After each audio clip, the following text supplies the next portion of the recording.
এ নিয়ে বিস্তারিত জানাতে রংপুরের গঙ্গাচড়ায় আছেন রিপোর্টার রেদওয়ান হিমেল। সরাসরি যাচ্ছি তার কাছে।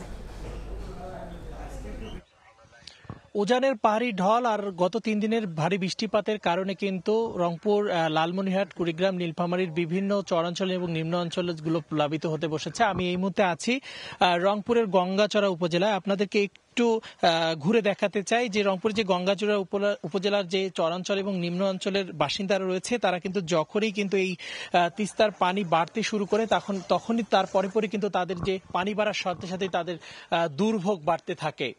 আমি কিছুক্ষণ আগে এসে এখানকার বিভিন্ন ঘর বাড়িতে এসে ঢুকে দেখেছি তাদের আসলে গত ২৪ ঘন্টায় কিন্তু চুলোয় কিন্তু কোনো ধরনের রান্না বান্না হয়নি এবং তারা এক ধরনের কিন্তু উপোস অবস্থায় রয়েছেন, তারা এমনটি কিন্তু আমাদেরকে জানিয়েছেন। এছাড়াও কিন্তু আমরা দেখেছি কুড়িগ্রাম, লালমনিরহাটের সেগুলোর চিত্র কিন্তু অনেকটা ভয়াবহ।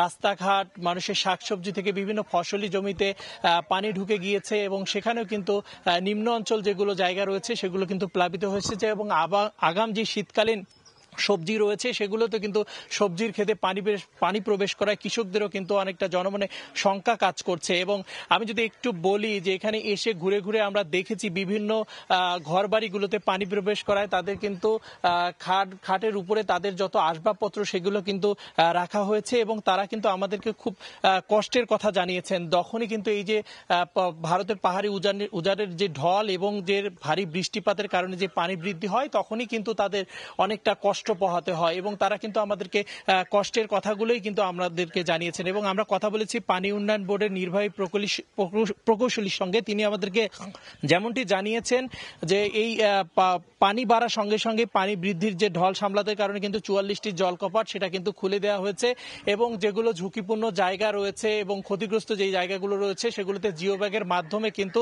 পানির বাঁধ নিয়ন্ত্রণের কিন্তু তারা চেষ্টা চালিয়ে যাচ্ছেন, এমনটি কিন্তু তারা আমাদেরকে জানিয়েছেন। সবকিছু মিলে বলা যায় যখনই কিন্তু এই পানি বাড়ে তখনই এই যে তিস্তার তীরবর্তী কুড়িগ্রাম, লালমনিরহাট, রংপুরের যে গঙ্গাচড়া উপজেলার যারা বাসিন্দা রয়েছেন তারা কিন্তু অনেকটা দুর্ভোগে থাকেন। তো এই ছিল আমার কাছে থাকা রংপুরের তিস্তা যে পানি বাড়ার সবশেষ তথ্য। সরাসরি যুক্ত ছিলাম রংপুরের গঙ্গাচড়ায়।